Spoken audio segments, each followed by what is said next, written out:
Hello children, welcome back to your channel master ji. तो master ji में class 9th आज हम पढ़ेंगे चैप्टर 2 पीपल एज रिसोर्स का पार्ट 2।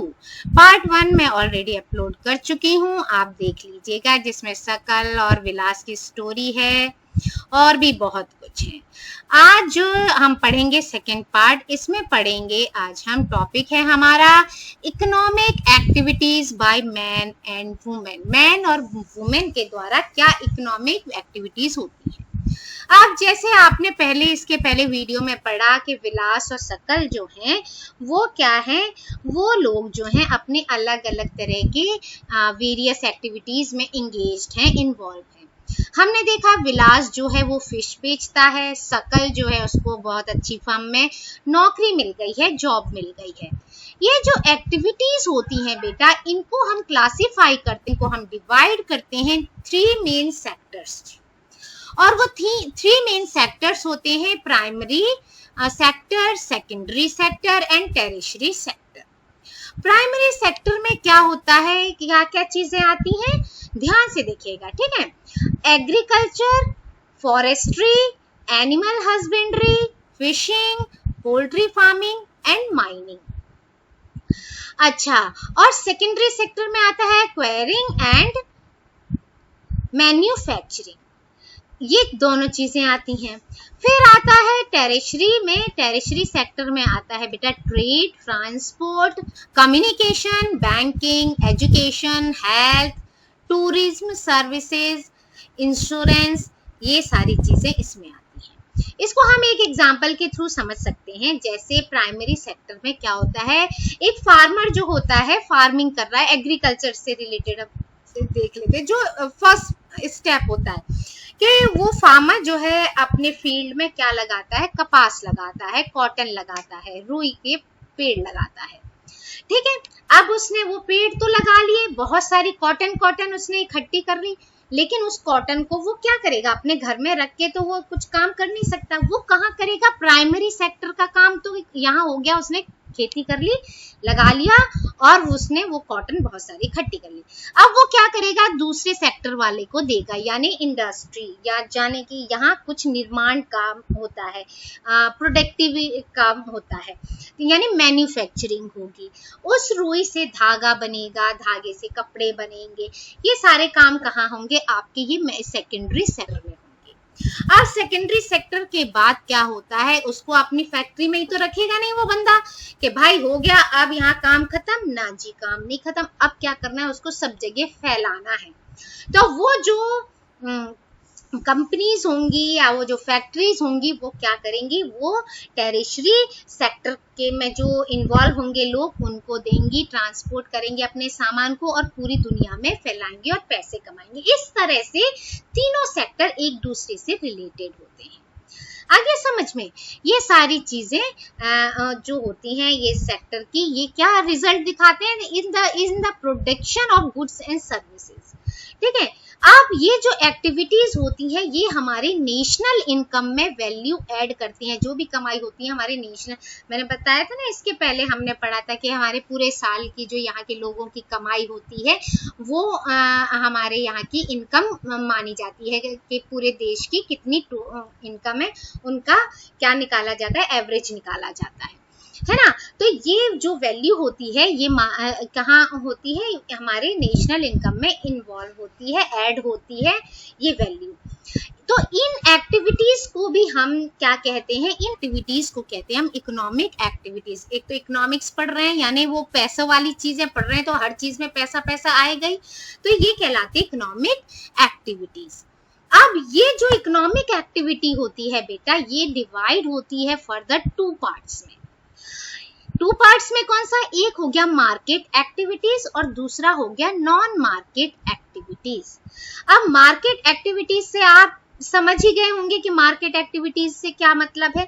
मार्केट एक्टिविटीज का मतलब होता है कि कोई भी इंसान हो, कोई भी चीजें हो, बाजार की जो काम होते हैं उनमें उनसे उनको पेमेंट मिलना, या वो जो भी काम कर रहे हैं उनसे कोई लाभ मिलना, इनके उद्देश्य से जो भी काम किया जाता है उनके लिए जो भी उनको पेमेंट मिलती जाती है, उनको जो पेमेंट दिया जाता है वो मार्केट एक्टिविटी कहलाता है। यानी हमने जो भी काम किया, जो भी मेहनत की, तो उसके बदले हमें क्या मिलना चाहिए? पैसा मिलना चाहिए। उनके बदले हमें कोई वैल्यूएबल चीज मिलनी चाहिए, वो हो गई मार्केट एक्टिविटी। अब आपकी आती है इसमें मार्केट एक्टिविटीज में प्रोडक्शन ऑफ गुड्स और service including government service also. ठीक है, तो इनमें सरकारी सेवाओं सहित वस्तु और सेवाओं का उत्पादन शामिल होता है।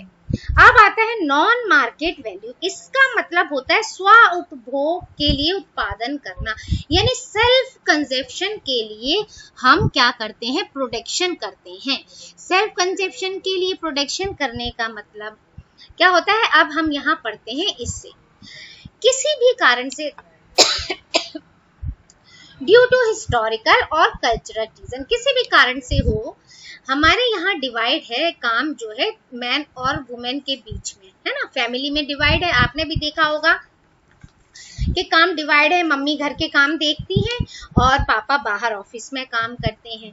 बहुत सी जगह मम्मियां भी काम करती होंगी, आजकल करने लगे, ऐसी बात नहीं है, लेकिन फिर भी ज्यादातर जो है हमारा यही है कि वुमेन से वो क्या करेंगे, जो वुमेन है वो क्या करेंगी? घर में बैठकर काम करेंगी, और मैन जो है वो बाहर जाएंगे, काम करेंगे, कमा कर लाएंगे और घर पे लगाएंगे।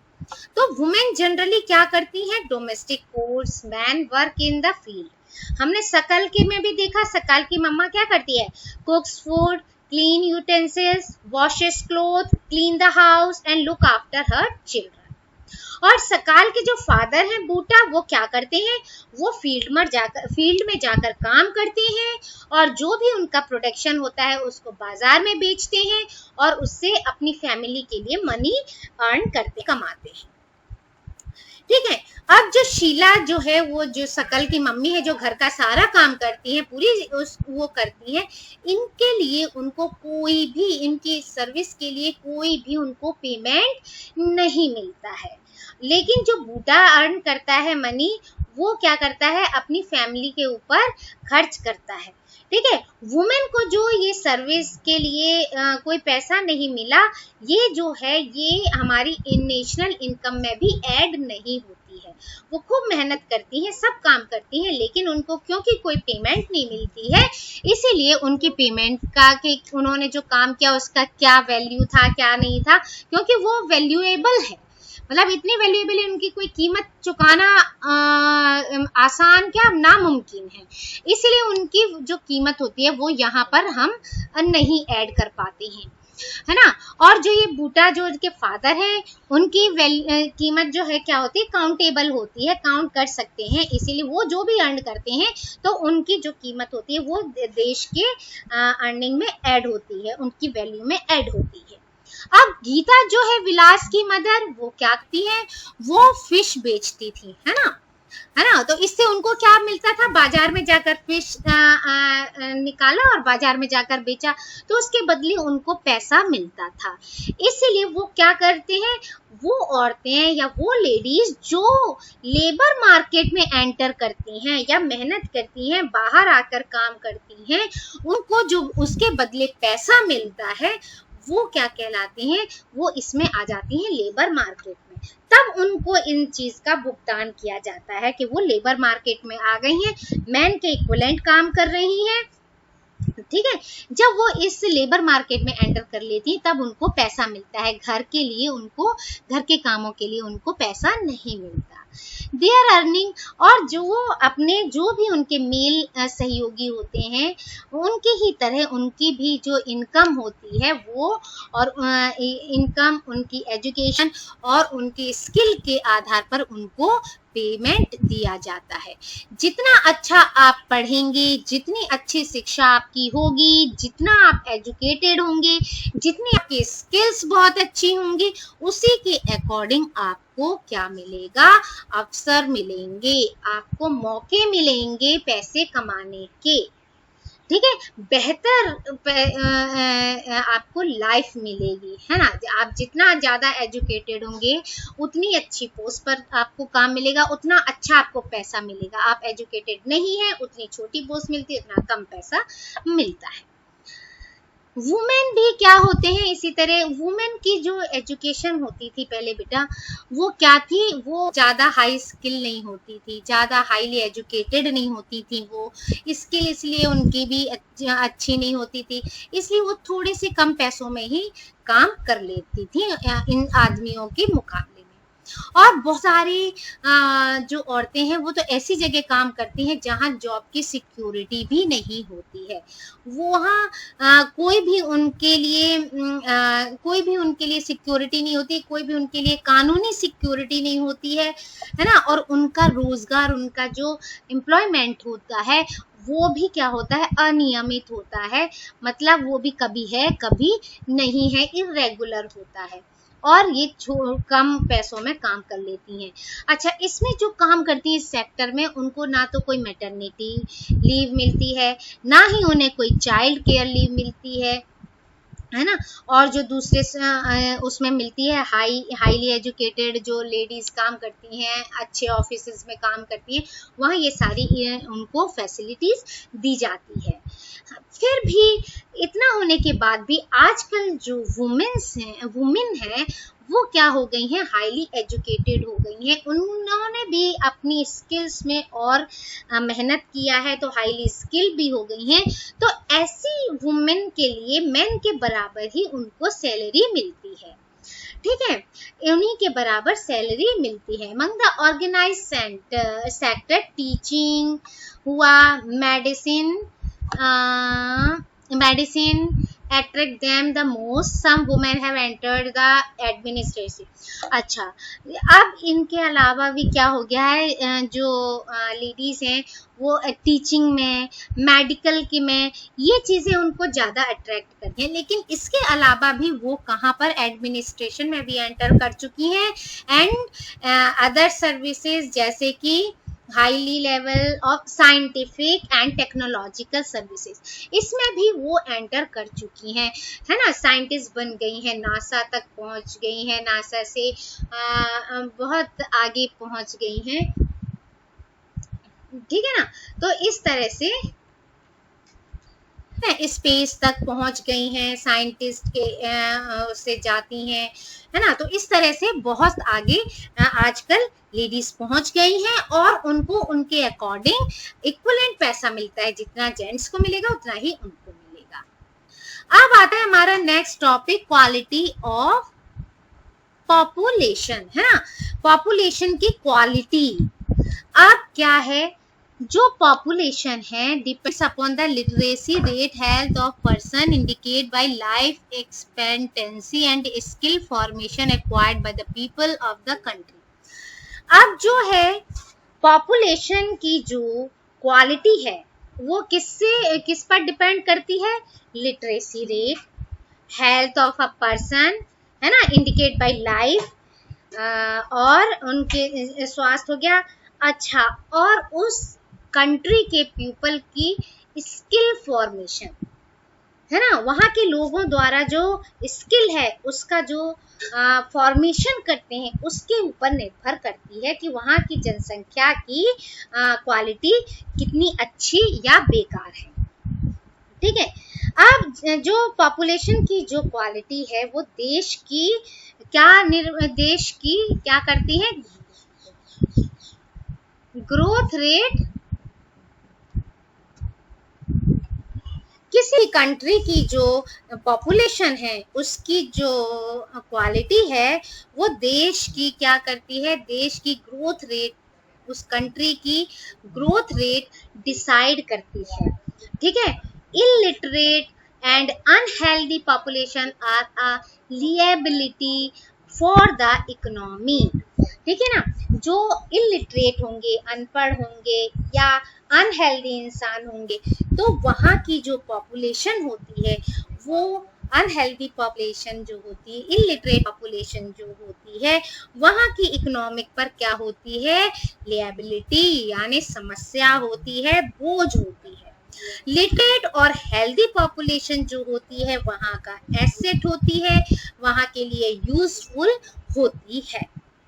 अब हम यहाँ पढ़ते हैं एजुकेशन, ठीक है ना। एजुकेशन कैसे किसी भी कंट्री के लिए अच्छी हो सकती है। सकाल education in the initial years of his life. आप देखिए, अपने इनिशियल ईयर्स में सकाल ने क्या किया, कुछ वर्षों तक, कुछ साल तक उसने क्या की, शिक्षा ली, ठीक है ना, पढ़ाई की, जैसे आप लोग पढ़ रहे हो। पढ़ने के बाद कुछ अच्छी नौकरी, अच्छा उसको पेमेंट मिला, तो उसको क्या मिला, जो उसके पेरेंट्स ने उसमें इन्वेस्ट किया था उसका रिटर्न उसको मिला। अब हमने देखा कि सकल के जो विकास के लिए जो है, उसके डेवलपमेंट के लिए जो है, उसकी ग्रोथ के लिए जो है, एजुकेशन एक क्या था, महत्वपूर्ण इम्पोर्टेंट इनपुट था, है ना। अगर वो पढ़ा लिखा नहीं होता तो क्या वो, या वो उसमें स्किल नहीं होते तो क्या वो काम कर सकता था, या उसको इतना पैसा मिल सकता था, नहीं मिल सकता था। It open new horizon for him, मतलब एजुकेशन ने उसके लिए और क्या किए, और आगे हॉरिजन और आगे रास्ते खोले, है ना, उसको और नई नई राह दिखाई, है ना, इस तरह से वो आगे बढ़ा।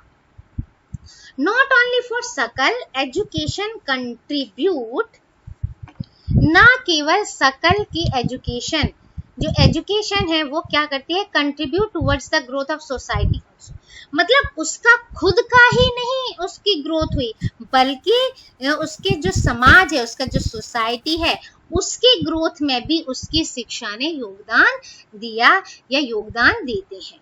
It enhanced the national income, culture, richness and increased the efficiency of governments. अब ये जो है वो नेशनल इनकम और कल्चरल रिचनेस में क्या करती है, हमारी इंक्रीज करती है, वृद्धि करती है। जो प्रशासन होता है, जो गवर्नमेंट होती है, उसकी कार्य क्षमता को बढ़ाती है, काम करने की क्षमता को बढ़ाती है। There is a provision made, अब क्या होता है, provision made for providing universal access, जो ये है access, retention and quality in elementary education with a special emphasis on girls, ठीक है। इस तरह से जो गवर्नमेंट्स के लिए कार्य क्षमता बढ़ाती है, जो हमारी प्राइमरी एजुकेशन होती है, प्राइमरी एजुकेशन में जो सार्वजनिक पहुंच होती है ना, सभी के पास, जो रिटेंशन होती है, जो क्वालिटी होती है ना, उसको क्वालिटी प्रदान करने के लिए जो प्रावधान किया गया है, वो इस मामले में लड़कियों पर विशेष जोर दिया गया है।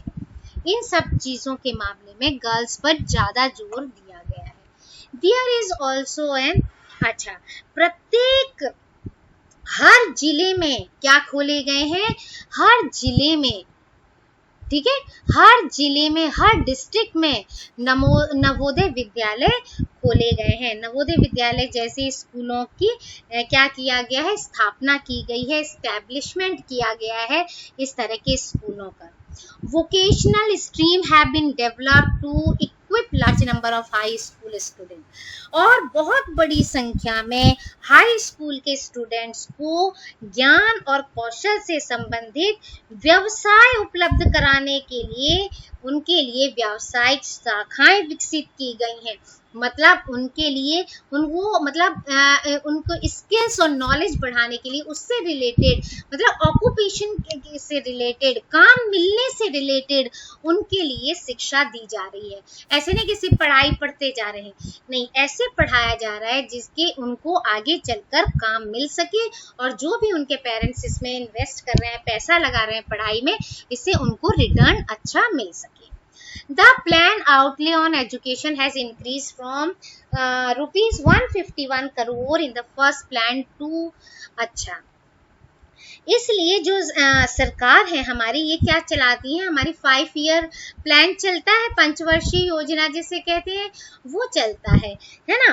अब इसमें क्या हुआ था, जो पहला था एजुकेशन में कितना खर्च किया गया था, ओनली 151 करोड़ रुपए जो थे फर्स्ट प्लान में वो किया गया था, और वो बढ़ाकर अब कितना कर दिया है 10th प्लान में।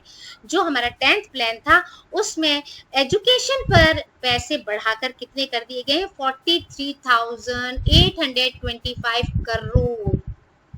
ठीक है, फर्स्ट प्लान में ओनली 151 करोड़ थे, और 10th प्लान तक आते आते एजुकेशन में, क्योंकि सरकार को भी लगा जब इंसान हमारी जनता एजुकेट होगी तभी तो कंट्री के लिए कुछ अच्छा कर पाएगी, इसलिए उन्होंने इस तरह से पैसा पढ़ाई पर इंसानों पर लगाना ज़्यादा अच्छा समझा उन्होंने। तो ये expenditure of education as a percentage, अब परसेंटेज के उससे देखें तो हमारा क्या दिखता है कि जो जीडीपी थी हमारी वो 0.64% से बढ़कर 1951-52 में इतनी थी, उससे बढ़कर 3.98% हो गई कब 2002 और 2002 से लेकर आगे देखते हैं 2002 से लेकर 2003 budgetary the literacy rates have increase from 18%। तो इससे लिटरेसी रेट जो है हमारा कितना बढ़ा, जब उन्होंने बजट में एजुकेशन के लिए पैसा बढ़ाया तो इससे हमारा लिटरेसी रेट भी बढ़ा। लिटरेसी रेट हमारा बढ़कर 18% से, जो कि 51 में था, 18% से लेकर 65% तक बढ़ गया। देखिए कितना बढ़ 2001 तक। Literacy is not only a right, it is also needed if the citizens are to perform their duties and enjoy their right properly।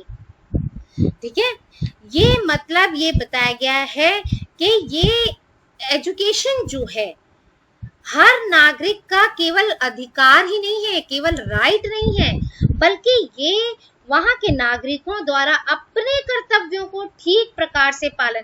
अब जब वो पढ़ना लिखने नहीं जानता तो वो क्या जानेगा कि हमें देश के लिए क्या करना है क्या नहीं करना है। अरे हमारा वो क्या सोचते हैं, अरे हम अपने लिए खाने पीने के लिए कर रहे हैं बस। वो ये भी नहीं सोचते कि हम इस तरह से अपने देश के लिए भी कितना कुछ कर रहे हैं, है ना। तो ये उनको अपने अधिकार नहीं है, बल्कि नागरिकों द्वारा अपने कर्तव्यों का ठीक प्रकार से पालन करने और अपने अधिकारों का ठीक प्रकार से लाभ उठाने के लिए भी बहुत जरूरी है। Literacy among males is nearly, आप देखिए मेल्स में लिटरेसी कितनी है, 50% हायर देन फीमेल्स, फीमेल से 50%, है ना। अब लिटरेसी रेट भी पुरुषों में या मेल्स में क्या है, ज़्यादा है। उसमें भी गांव में जो है वो क्या है, शहरी एरिया से गांव के एरिया से शहरी एरिया में लिटरेसी रेट ज़्यादा है, क्योंकि शहर के लोग ज़्यादातर पढ़ने जाते हैं, गांव के लोग, आप गांव में देखा होगा सरकार बहुत कुछ कर रही है, ऐसे नहीं कि नहीं कर रही है, गवर्नमेंट बहुत कुछ कर रही है, लेकिन फिर भी अभी बहुत कुछ करना बाकी है। और वहाँ जो लोग हैं उनको वो भी समझाते, जो टीचर्स हैं ना वो भी घर घर जाकर समझाते हैं गाँव में कि बच्चों को पढ़ाइए, अच्छी लाइफ दीजिए, अच्छी हेल्थ दीजिए। तो इस तरह से अब बढ़ तो रहा है, लेकिन फिर भी जो शहर है, शहर में ज़्यादातर लोग क्या हो गए हैं, एजुकेट हो गए हैं, तो वो अपने बच्चों को एजुकेशन देते ही हैं। तो लिटरेसी रेट्स वेरी फ्रॉम 96, कुछ डिस्ट्रिक्ट में तो लिटरेसी रेट कितनी है, 96% है, जैसे केरला, और कुछ जगह तो 30%, कुछ पार्ट में, मध्य प्रदेश के कुछ पार्ट में तो 30% ही है। तो इस तरह से देखते हैं हम कि सरकार ने इतना कुछ किया है, बढ़ा भी है हमारा, लेकिन फिर भी अभी बहुत कुछ आगे काम करना है ना। जैसे केरला में तो लिटरेसी रेट अच्छा है, क्योंकि वहाँ के लोग जानते हैं कि हमें पीपल जो रिसोर्स है पीपल, उनमें पैसे इन्वेस्ट करेंगे तो हमारा रिटर्न बहुत अच्छा मिलेगा।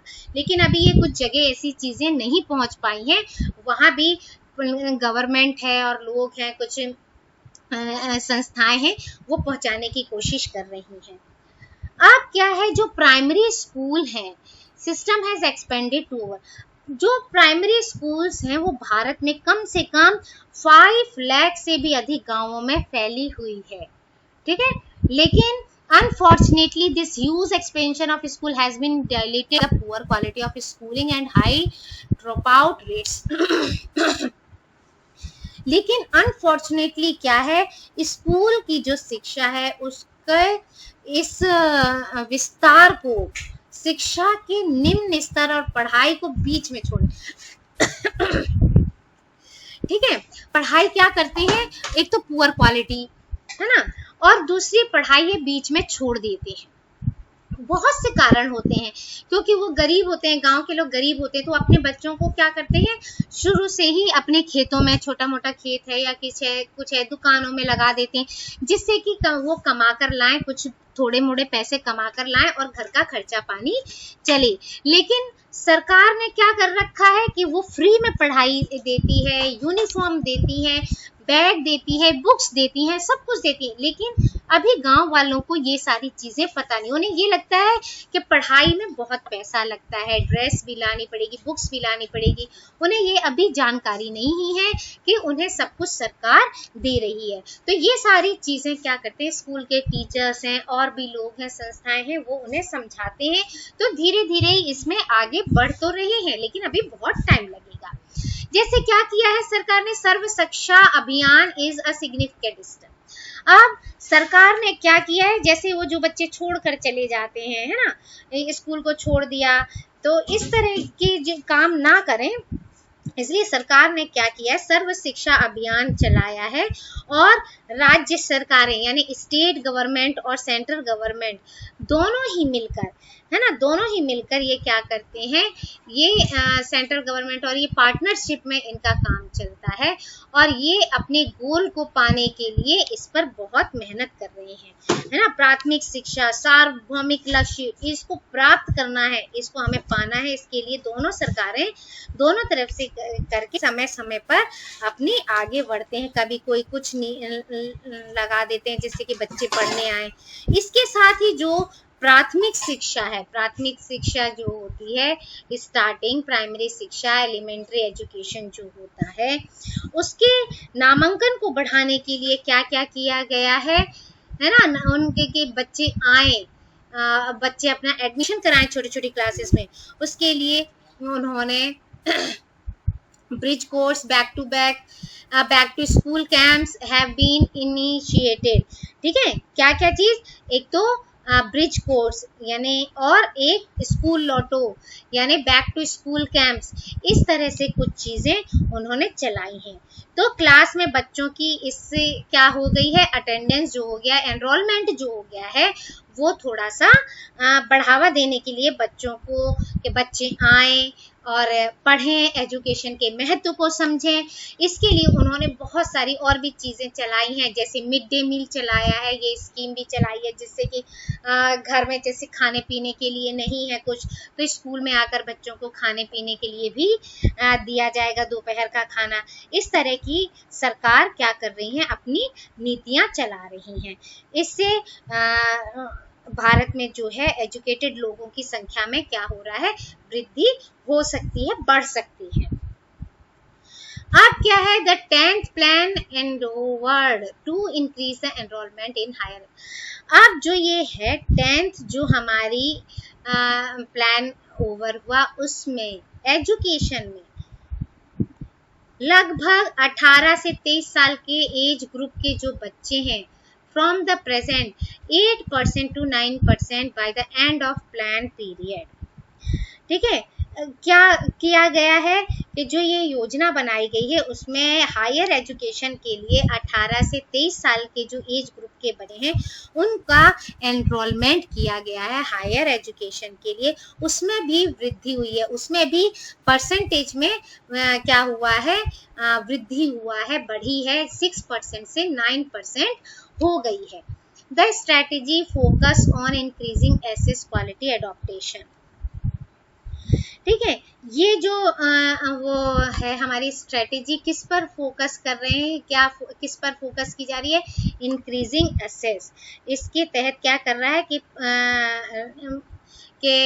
इन एसेस में पहुंच हो, क्वालिटी हो, और जो स्टेट है उनके लिए भी विशेष पाठ्यक्रम करिकुलम मतलब मॉडिफाई करके दिए जा रहे हैं, है ना। और वोकेशनलाइजेशन यानी कि व्यवसाय वाले, जिससे कि आगे चलकर बच्चों को कुछ काम मिल सके। अच्छा, networking on the use of information technology, इस जो इंफॉर्मेशन टेक्नोलॉजी है उससे भी इन लोगों की क्या किया जा रहा है, इसको भी ऐसे स्कूलों में इन्वॉल्व किया जा रहा है, इस पर भी ध्यान दिया जा रहा है। तो the plan also focus on distance education. अब कोई बच्चे नहीं भी दूर जाकर स्कूल जाकर नहीं पढ़ पा रहे हैं, तो उनके लिए डिस्टेंस एजुकेशन की भी व्यवस्था की जा रही है, ठीक है। औपचारिक, अनौपचारिक, यानी कि formal, non formal, distance and IT education institution, ये सारी चीज़ें जो हैं इनकी शिक्षा देने के लिए क्या कर रही है सरकार, शिक्षण संस्थाओं को बनवा रही है, वहाँ पर क्या कर रही है, उन पर भी केंद्रित है, उनका ध्यान वहाँ भी है कि इस तरह की एजुकेशन इन लोगों को दी जाए, जिससे कि ये एजुकेट हों और कंट्री के लिए अच्छा काम करें। ओवर द पास्ट 50 ईयर्स, पिछले 50 सालों में विशेष क्षेत्रों में हायर एजुकेशन देने वाले जो इंस्टीट्यूट हैं, यूनिवर्सिटीज हैं, ठीक है, उनकी संख्या में भी क्या हुई है, बहुत वृद्धि हुई है, बढ़े हैं।